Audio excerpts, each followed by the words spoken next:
Assalamualaikum warahmatullahi wabarakatuh. Masih di modul 1 dengan topik pembahasan yang ketujuh, yaitu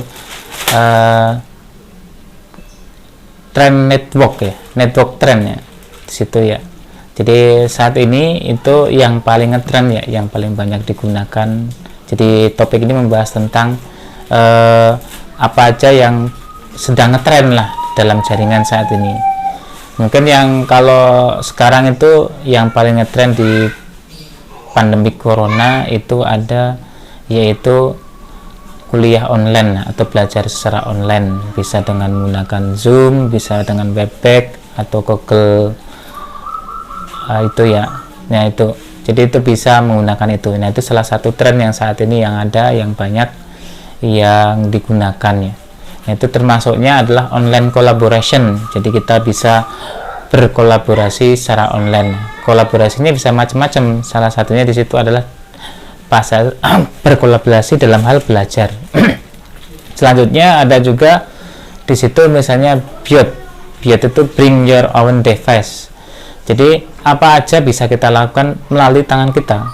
Sekarang dengan adanya handphone ya, atau gadget, kita bisa melakukan apapun yang selama ini kita tidak terpikirkan ya. Misalnya contoh, dulu handphone itu untuk misalnya kita melakukan transaksi pembayaran ya nggak bisa pakai handphone, ya susah, ribet. Nah sekarang dengan adanya teknologi yang sekarang itu, kita bisa menggunakan handphone untuk melakukan transaksi jual beli, misalnya dengan cukup menempelkan handphone kita ya pada perangkat yang ada, yaitu dengan pembacaan barcode dan sebagainya, contoh seperti itu.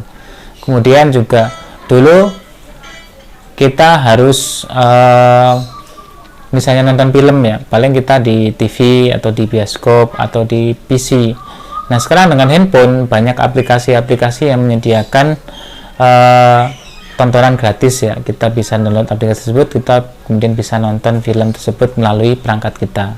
Nah itu, jadi dengan adanya teknologi itu, semua apapun bisa kita lakukan melalui tangan kita, yaitu menggunakan handphone tersebut.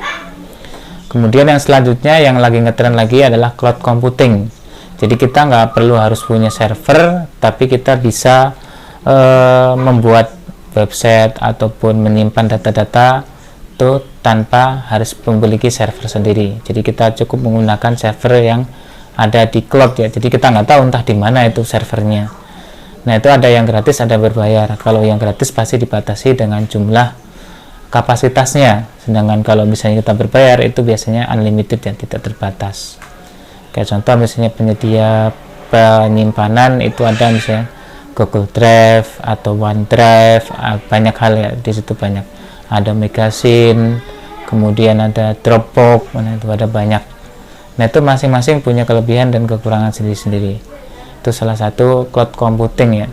Kita juga misalnya nggak perlu repot untuk mengamankan server kita. Kalau kita menggunakan server sendiri kan kita repot dalam mengamankannya.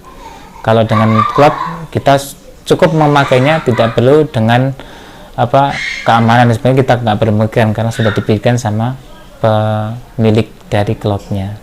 Demikian pengantar, saya akhiri. Wassalamualaikum warahmatullahi wabarakatuh.